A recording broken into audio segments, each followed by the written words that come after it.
It started with a knock. Not a frantic one. Not the kind of knock you get when someone's in danger or dropping off a package. No, this knock was confident. Calculated. 3 firm taps that said, I belong here. Like whoever stood on the other side already knew they were about to flip my life inside out and wanted to be sure I was home for it. I was in the middle of making coffee when it happened. Late Sunday morning, sun pouring in through the blinds, jazz humming from the speakers, the kind of peaceful moment you only get when the world hasn't caught up to your mistakes yet. I opened the door and found a man standing there. Mid-30s. Clean cut. Tan like he vacationed more than he worked. Hair that looked like it had never lost an argument with a comb. And then there was the smirk. God, that smirk. The kind that made you want to punch first and ask questions never. You Logan? He asked, like he wasn't totally sure. Like there might have been another guy living here with my exact jawline, flannel shirt, and tired eyes. Yeah. I answered, not giving him an inch more than that. He extended a hand. Chase Donovan. I work with your wife. That was the first red flag. Not that he worked with Ashley. She mentioned a lot of people at her office. But because this guy said it like he thought the name should mean something to me. Like I was supposed to fall back in awe and say, oh, the Chase? From HR? Instead, I just stared at his hand. Cool, I said, leaving him hanging. He chuckled, dropping the handshake like he'd expected the rejection. Is Ashley around? She's at the store, I said. Why? He hesitated, just a second, then gave me a tight smile. Tell her I stopped by? She'll know why. Then he turned and walked off like he hadn't just dropped a grenade at my feet. And maybe if I'd been more naive, or more in denial, I would have closed the door and gone back to my coffee. But something about him, the way he looked at me like he knew a secret with my name on it. I didn't go back to the coffee. I went to her office. Ashley had a home office we converted from the guest room. She kept it organized. A bit too organized, actually. Almost clinical. Like she wanted it to look like she worked hard, but never really let anything sit long enough to leave a mark. That day, the desk was spotless, except for a manila folder, just barely poking out of the drawer like it wanted to be caught. I opened it. At first, it looked like nothing. Project outlines. Budgets. A few invoices. Then a photo slipped out, one I recognized immediately because I didn't take it. Ashley, laughing at some rooftop bar, her hand on someone's shoulder. The camera had caught her mid-smile, that full, glowing kind of smile she hadn't given me in months. The shoulder? Wasn't mine. I flipped the photo. No date. Just a sticky note. End of Q3 celebration. C+A equals fire. I stared at that scribble for a long time. My throat dry. My heart. Calm. Too calm. Like it was stepping back to let the storm come in. I looked out the front window. Chase was long gone. But something told me he wasn't done with me yet. And something told me Ashley wasn't coming back from the store with groceries. She was coming back with a story. I just had to wait and hear which version she thought I'd believe. Ashley came home like nothing was wrong. Groceries in hand. Sunglasses perched on her head. Humming some upbeat tune I didn't recognize. She stepped through the door and gave me that casual, almost too normal smile. The kind you wear when you're hoping nobody notices the fire behind you. Hey, babe, she said, setting the bags down. They were out of oat milk again. I swear, this city is allergic to lactose and logic. I didn't respond. I just watched her, arms crossed, back leaned against the kitchen counter like I was the one waiting for her to explain something. She paused, turned, eyed me. What's with the look? What look? I asked deadpan. That one. The one that says you either burned dinner or you've been talking to my mother. I gave her nothing. She grabbed a bottle of seltzer from the bag, twisted it open, and took a sip. That was her move, buy time with beverages. So I said, someone stopped by earlier. She froze for half a breath. Not enough for a stranger to notice. But I wasn't a stranger. I was the guy who knew the difference between her poker face and her panic. Oh, she asked, wiping her mouth. Who? Chase Donovan. Boom. There it was. That flicker in her eyes. Like someone dimmed the lights behind them. What did he want? She asked, too casually. Said you'd know. Ashley gave a quick laugh. He's always dramatic. Probably about that client dinner next month. I nodded slowly. Client dinner, huh?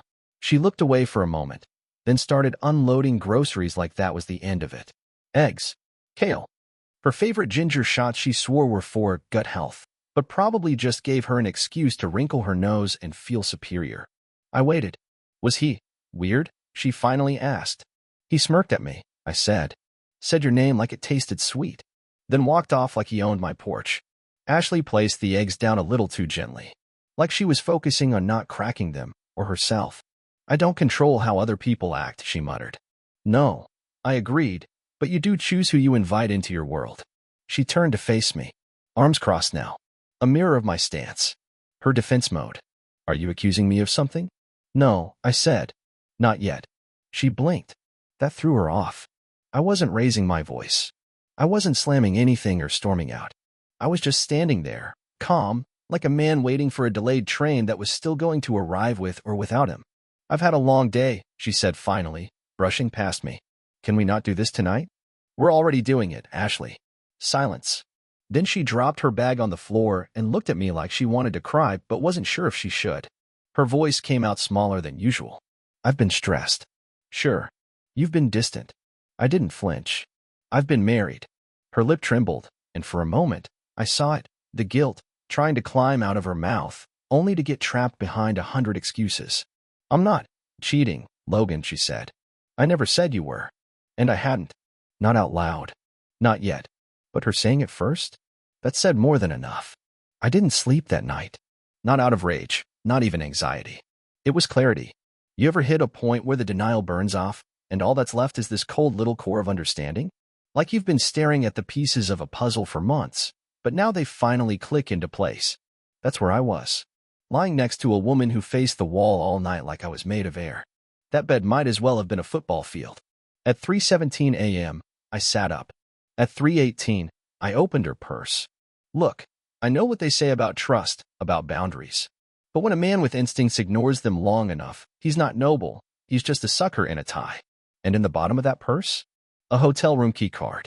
Not a chain hotel. One of those boutique joints downtown where the soaps are small, the beds are big, and nobody asks questions. Room 806. Slipped in with her hand cream and a receipt from that same hotel's bar. Timestamped 9:42 p.m. 2 nights ago. The night she told me she was staying late for payroll corrections. I smiled in the dark. Not because I was happy, but because the universe had finally stopped whispering and started yelling. I put the card back where I found it. I laid down next to her, and I waited for morning. By breakfast, I had a plan. But first, I needed confirmation. So I took a personal day. Ashley didn't. She left in a rush, kissing my cheek like her conscience needed a favor. Then she was gone. By 10 a.m., I was parked across the street from her office. You ever stake out your own wife? It's a surreal feeling, watching someone you share a toothbrush holder with walk into a building like she's not hiding a demolition charge in her back pocket. I waited, watched, took notes. Around lunchtime, she left. Not alone. Chase. Sunglasses, cologne cloud probably strong enough to peel paint, walking beside her like he'd done it 100 times before. They weren't touching, but they didn't have to. Their steps were too in sync. Their laughs too well-timed. That wasn't coworkers heading to lunch. That was a couple with a routine. They went to a cafe, the kind with no booths, just cozy corners. I stayed in the car, taking pictures with my phone. Not for blackmail. For me. For when she'd try to gaslight me with, "You're imagining things," or "He's just a friend." You don't lean in that close to friends unless you're reading each other's minds, or each other's lips. I didn't confront her. Not yet. I went home, waited for her return, made dinner. She was extra smiley that night.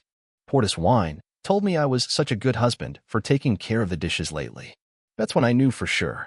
She was trying to rewrite her own guilt into gratitude. I let her play the part. I even let her go upstairs early, tired from meetings. Once I heard the shower turn on, I slipped into the office and opened her laptop. No password. Rookie mistake. There it was. An email thread between her and Chase. Titled, "Private Escape Plan."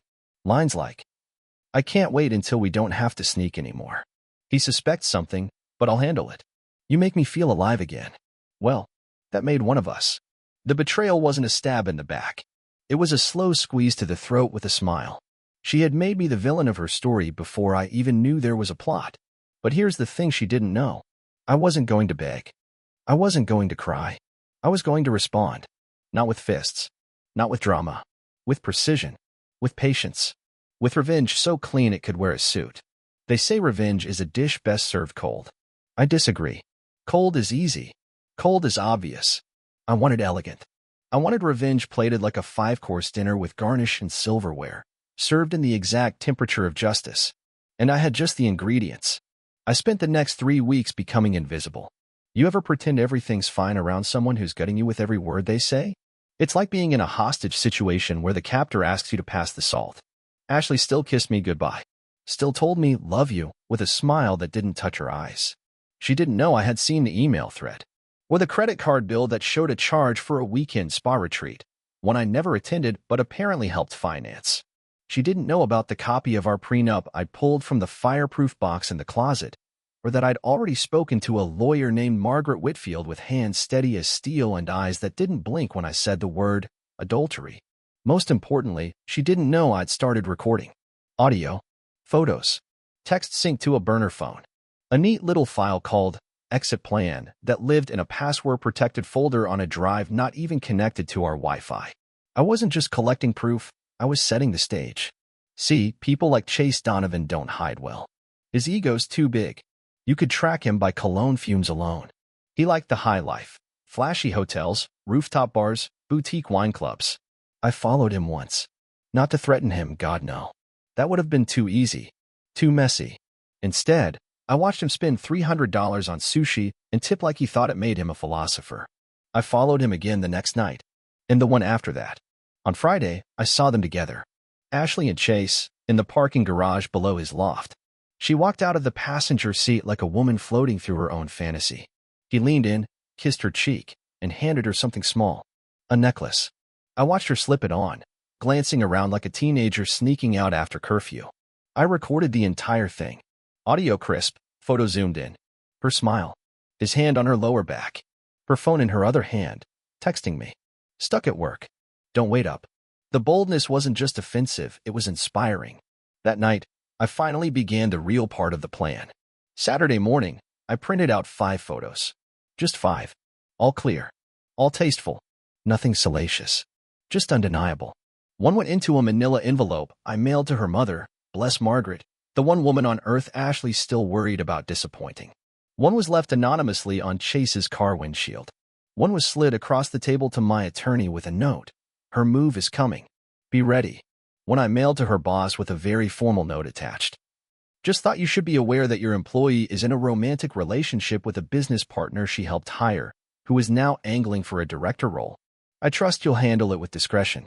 A concerned member of the community. And the last one? That one I framed. I placed it right on her vanity, beside the perfume she wore on the day she lied. She didn't find it until Monday morning. I was in the kitchen, drinking coffee, frying eggs. I heard the gasp before the crash.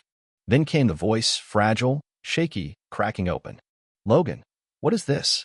I didn't look up. Told you I was reorganizing yesterday. Must have slipped out of a drawer. You took this photo? She asked. You? Followed me? Followed's a strong word, I replied. More like, connected the dots. Her mouth opened, but nothing came out. She blinked a few times, like the story she'd been practicing wasn't ready for this version of me. You've been spying on me, she finally said, going for the high ground like it was a trampoline she could just bounce onto. No, Ashley. I've been watching. There's a difference.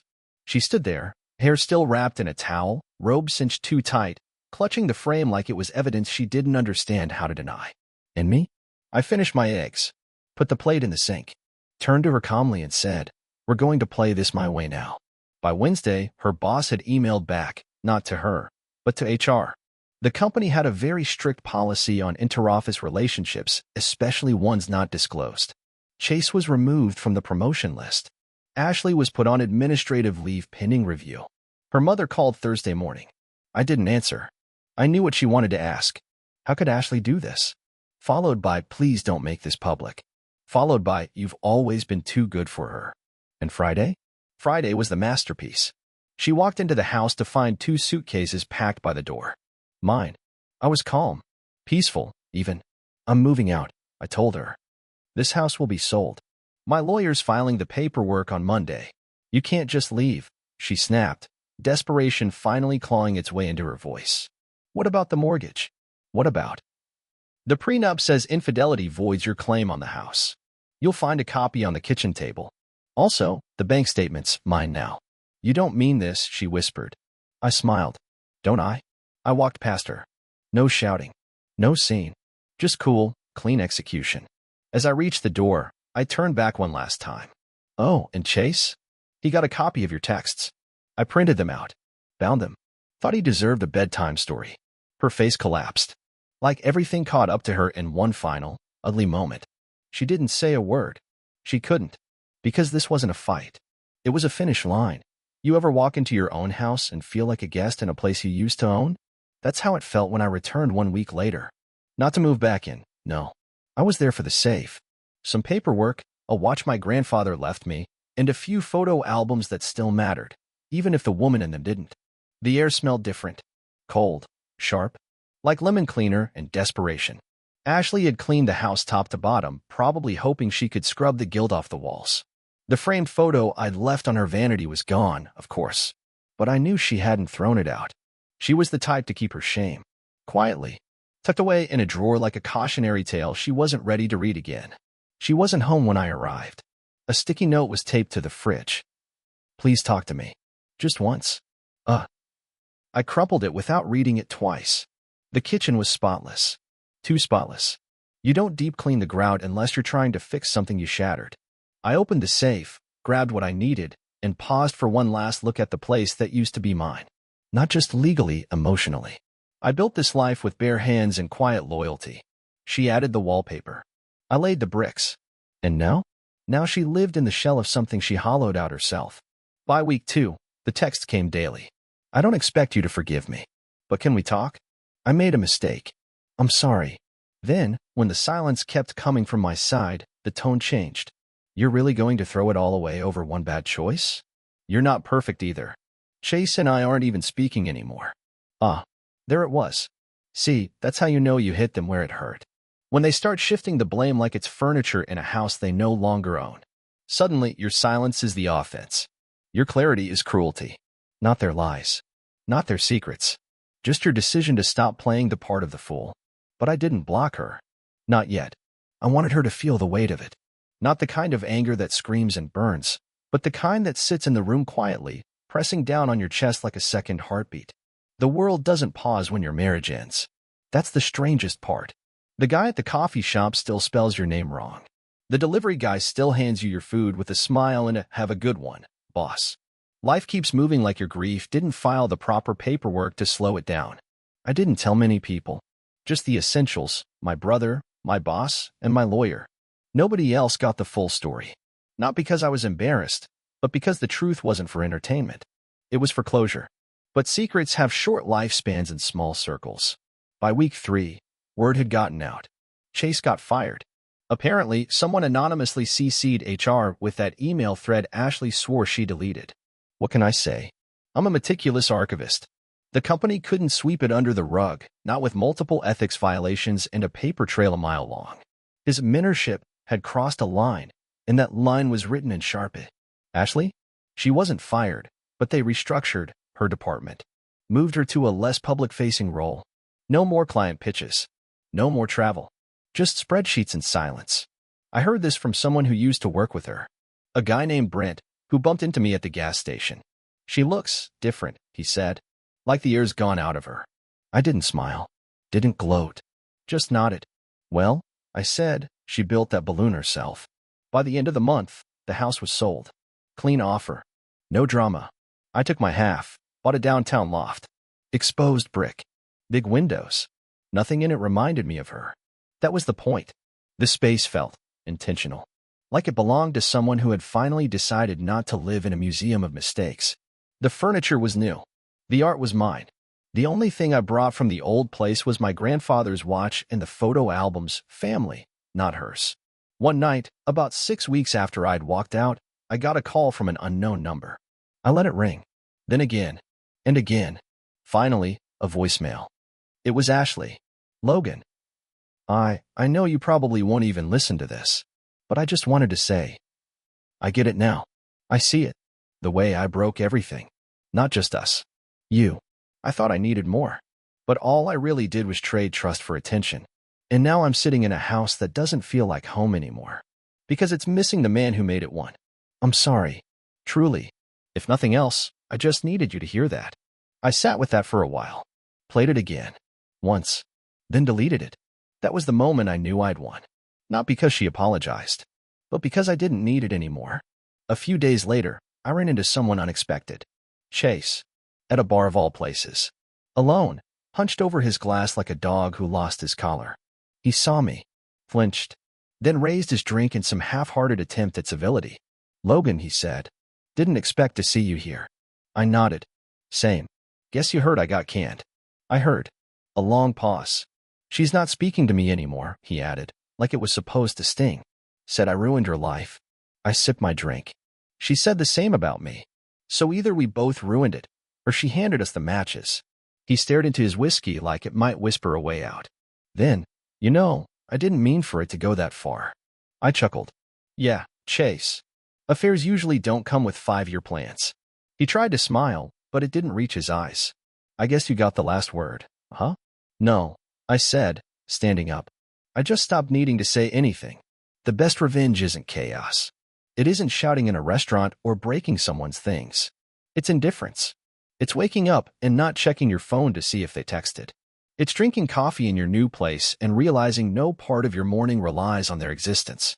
It's laughing again, honest, head back laughing because your life finally feels like yours again. That was me by month 2. No more lawyer calls. No more paperwork. Just peace, the kind I didn't know I was starving for until I tasted it. I'd meet friends for dinner, and I didn't have to explain why Ashley wasn't there. They knew. And more importantly, I didn't care that they knew. I'd see her name pop up occasionally on social media. A tag post here. A changed profile picture there. Always polished. Always trying. But her eyes? They never quite smiled. Not anymore. Word around town was that Chase had trouble landing another job. HR circles talk. Nobody wants to hire the guy who seduced his colleague's wife and burned down a team. He tried real estate next. Posted motivational quotes on Instagram. Hustle beats talent when talent doesn't hustle. That sort of thing. I watched it play out like bad TV. Eventually, he messaged me. "Hey man, can we talk?" I ignored it. Not because I was angry. Because there was nothing left to say. He'd already received his consequences. And besides, he wasn't asking to apologize. He was asking for a ladder out of the hole he dug. Let him climb out on his own. Or don't. Either way, not my problem anymore. One night, I was at a bookstore of all places. Just browsing. Not looking for anything in particular. A woman next to me was flipping through a book of essays on grief. She looked up and smiled. "Ever read this one?" she asked. I shook my head. "It's not really about loss," she said. "Not exactly. It's about realizing how much of yourself you gave to something that was never going to last." That hit a little too close. We talked for a while. Her name was Mira. She was a school counselor. Kind, sharp, the kind of woman who listens not just to your words, but to the pauses between them. I didn't fall in love that night. This isn't a movie. But I remembered what hope felt like. And that was enough. 6 months to the day after the divorce finalized, I got a letter. Not an email. Not a text. A handwritten letter, folded neatly in an envelope with no return address. But I knew that script. I'd watched her write birthday cards in it for years. Inside. "Logan, I don't expect you to read this. And if you do, I don't expect you to forgive me. I've spent the last few months trying to understand how I became this person. The kind who throws away something steady for something shiny. I keep thinking back to us, our dinners, our road trips, the quiet mornings. And I wonder if I just wasn't built to appreciate calm." Chase left. He said I was a mess. He's not wrong. I'm not writing to win you back. I know that ship is not only gone, it sank with dignity and you swam to shore without me. I just wanted to say this. You were a good man. I see that now. I hope someone else sees it too. Ashley asterisk. I folded the letter and placed it in a drawer. Not to save it. Just to not throw it away yet. Not because I missed her, but because it felt like closure had finally put its name on paper. It's funny how healing sneaks up on you. One day, you're counting the days since it all fell apart. The next, you're not counting anything at all. You just live. I saw Ashley once after everything. At the farmer's market of all places. She was alone. We locked eyes. She gave me a small, sad smile. I nodded. Then I walked away. No bitterness. No words. Just a quiet acknowledgement that the chapter was closed. Today, I don't carry anger. I carry a lesson. Love doesn't always end with screaming and shattered glass. Sometimes it ends with a knock at the door, and a man realizing the house he built was already crumbling long before he noticed the cracks. And when it does, you don't rebuild the same house. You draw new blueprints, with thicker walls, better insulation, and this time, only you hold the key.